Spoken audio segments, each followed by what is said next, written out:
Bienvenidos una vez más a El Comentario, un programa realizado por Agustín Sancho Cubero. Este programa está disponible en YouTube y en las principales plataformas de podcasts. No te olvides de suscribirte, es gratis. A continuación empezamos el programa. La nieve caía con la indiferencia de las cenizas sobre un mundo muerto. No era la nieve húmeda y pesada de los Apeninos, esa que se pegaba a las botas y traicionaba con huellas profundas.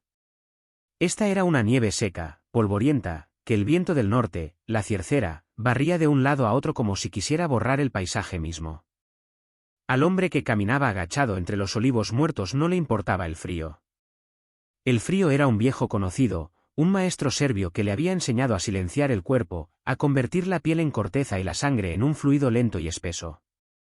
El frío era disciplina. Y él era, por encima de todo, un hombre disciplinado. Hacía meses que había dejado atrás el otro nombre, el nombre italiano, Ezequiele.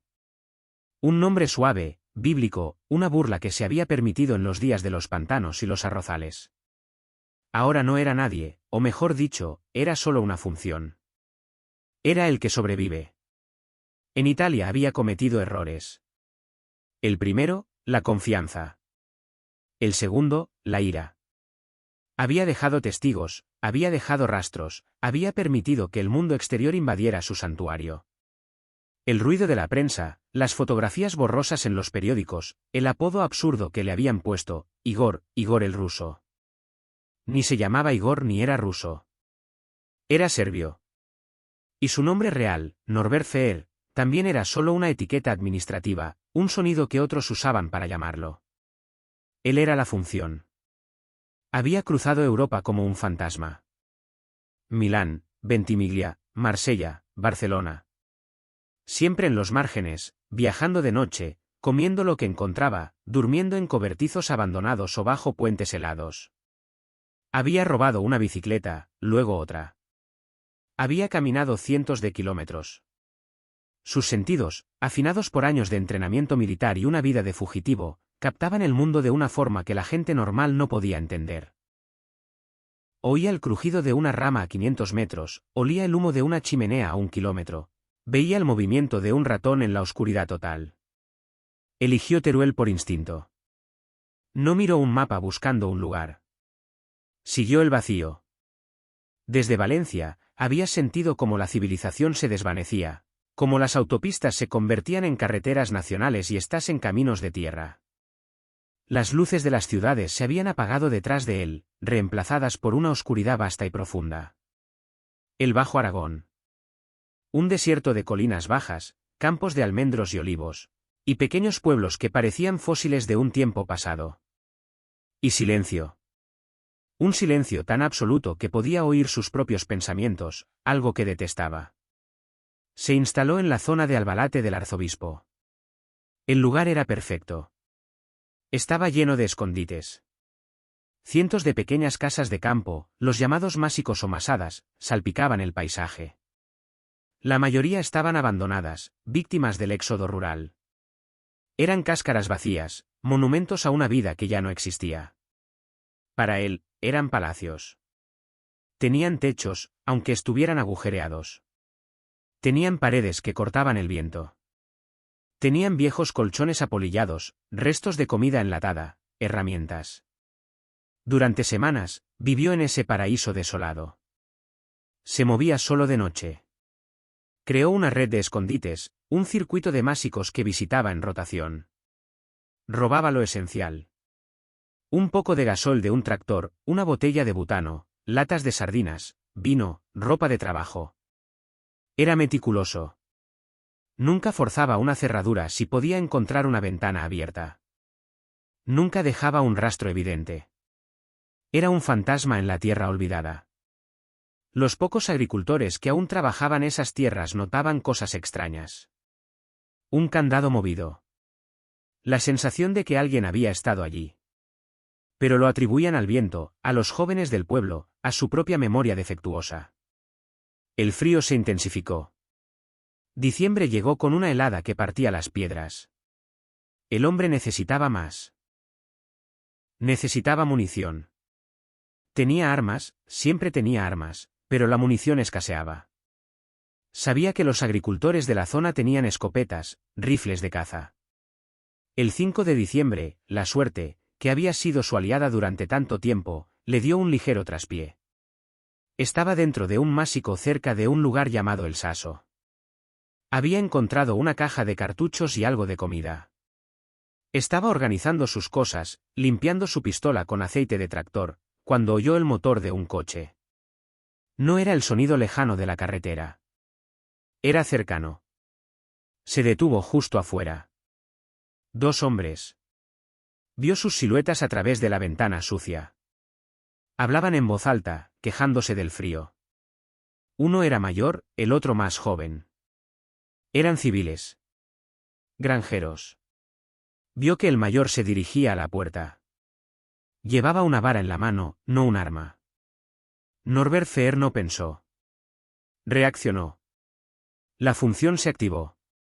Cuando la puerta se abrió, él ya estaba en movimiento. No hubo palabras. No hubo advertencia.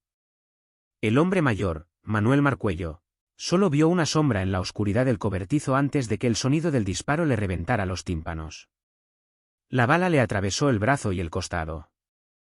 Cayó hacia atrás, gritando más de sorpresa que de dolor. El otro hombre, Manuel Andreu, corrió hacia su amigo. Vio la sombra levantar el arma de nuevo. Fehr disparó otra vez. El segundo disparo fue más certero. Alcanzó a Andreu en el pecho. El silencio que siguió fue roto solo por el gemido del hombre mayor y el sonido del motor del coche al ralentí. Fehr salió del másico. Miró a los 2 cuerpos en el suelo.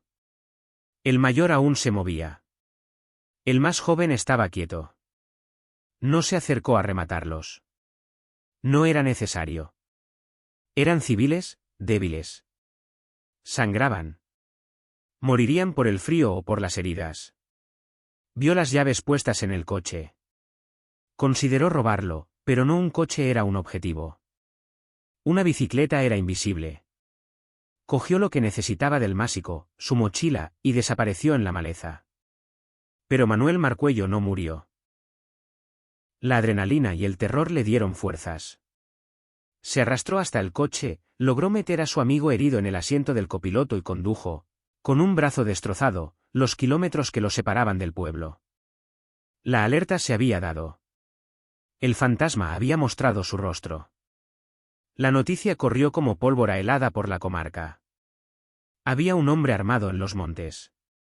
Un hombre que disparaba a matar. La Guardia Civil se desplegó. Pero estaban buscando una aguja en un pajar inmenso y hostil. El terreno era un laberinto de barrancos, colinas y vegetación espesa. Y el hombre al que buscaban no era un ladrón común. Era un soldado. Fehr sintió la presión. Vio los helicópteros a lo lejos. Oyó las sirenas en las carreteras secundarias. Se replegó.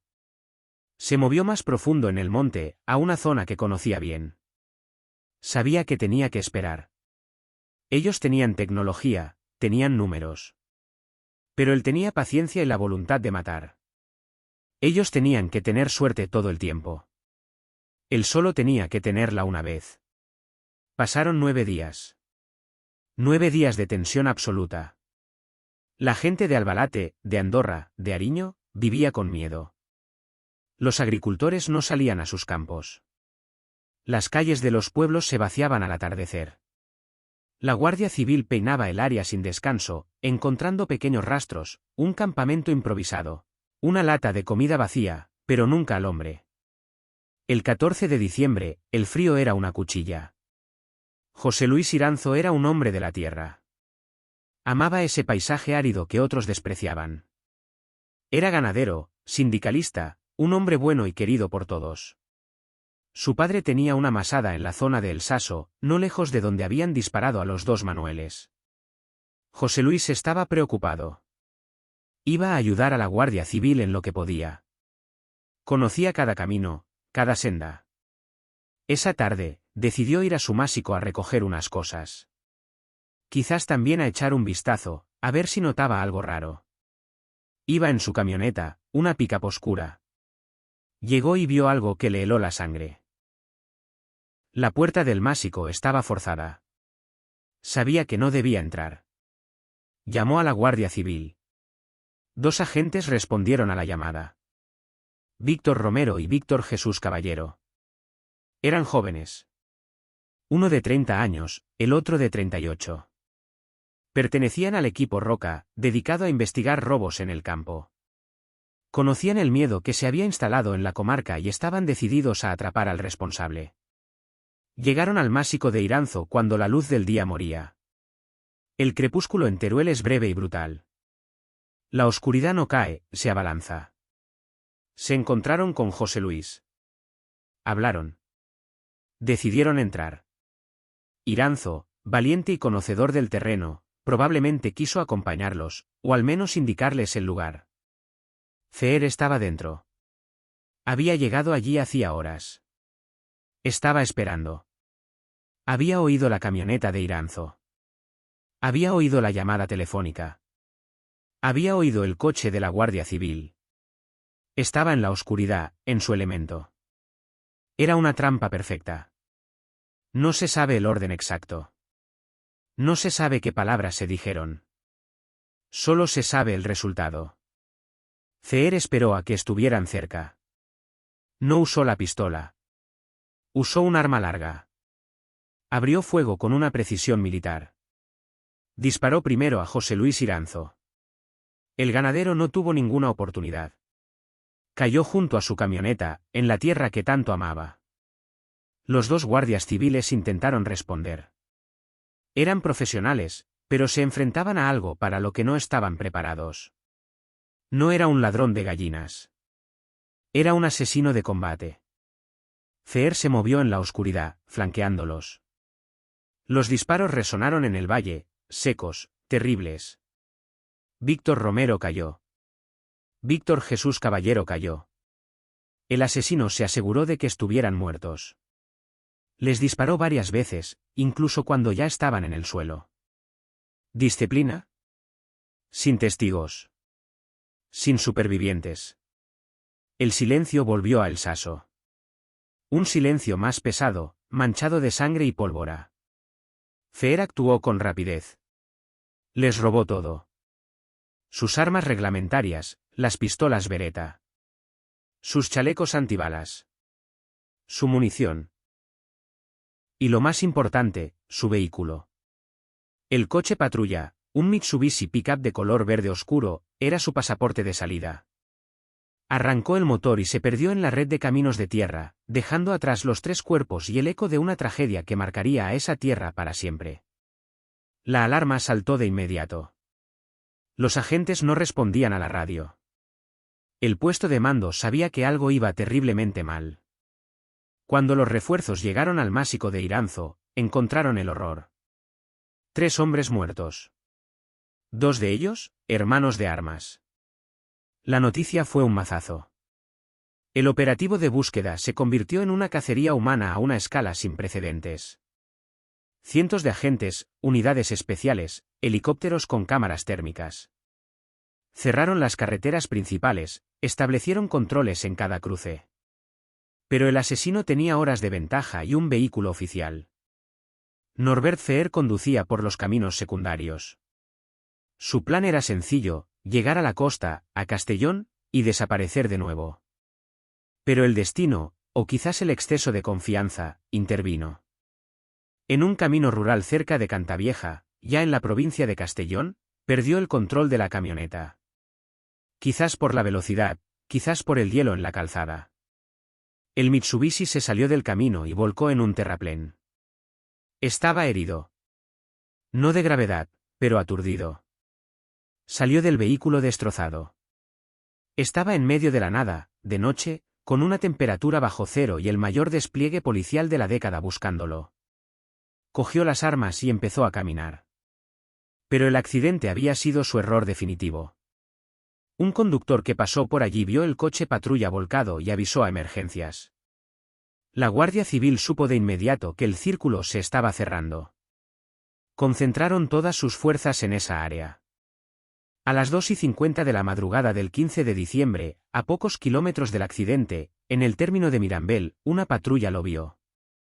Estaba tumbado en el suelo, junto a un árbol, cubierto de barro. Estaba dormido. El frío, el cansancio y el accidente lo habían vencido. Los agentes no se arriesgaron. Le rodearon, le apuntaron con sus armas largas. Le gritaron en español. Norbert Fehr abrió los ojos. Vio las luces de las linternas, las bocas de los fusiles apuntándole. Estaba rodeado. La función se desactivó. Levantó las manos lentamente. No dijo nada. No opuso resistencia. Llevaba encima 3 pistolas y un cuchillo de combate. Lo tumbaron en el suelo helado. Le pusieron las esposas. El hombre que había aterrorizado 2 países, que había matado a 5 personas a sangre fría, estaba capturado. Cuando le preguntaron su nombre, guardó silencio. Era un hombre serbio, de unos 40 años, con la mirada vacía y las manos manchadas de la sangre de 2 países. El viaje al cuartel fue silencioso. El hombre no mostró emoción alguna. Ni miedo, ni arrepentimiento. Solo el agotamiento de un animal que ha sido cazado. En los pueblos del Bajo Aragón, la noticia de su captura trajo alivio, pero no alegría. El alivio estaba teñido de un luto profundo. 3 hombres buenos estaban muertos. El juicio fue un formalismo sombrío. El hombre, Norbert Fehr, apodado Igor el Ruso, se sentó en la cabina blindada. A veces parecía escuchar las traducciones, a veces parecía dormido. Reconoció los hechos con una frialdad que helaba la sangre. Dijo que sí, que había matado. Dijo que no sabía cuántas veces había disparado.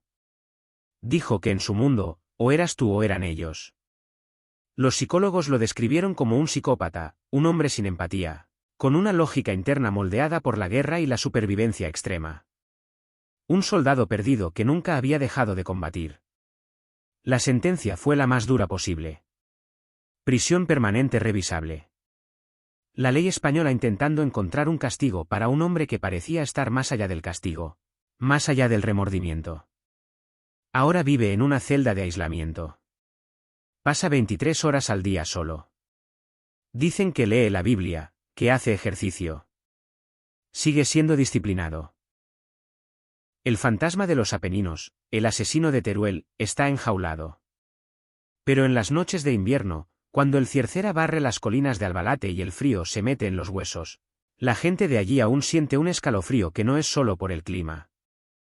Recuerdan la oscuridad que se escondió en sus campos, el silencio que precedió a los disparos, y la certeza de que el vacío, a veces, devuelve la mirada. La tierra recuerda, aunque la nieve intente borrar las huellas. Hasta aquí esta edición del programa del comentario, un programa realizado por Agustín Sancho Cubero. Este programa está disponible en YouTube y en las principales plataformas de podcasts. Hasta la próxima edición del programa. Muchas gracias. Dirección y realización Agustín Sancho Cubero.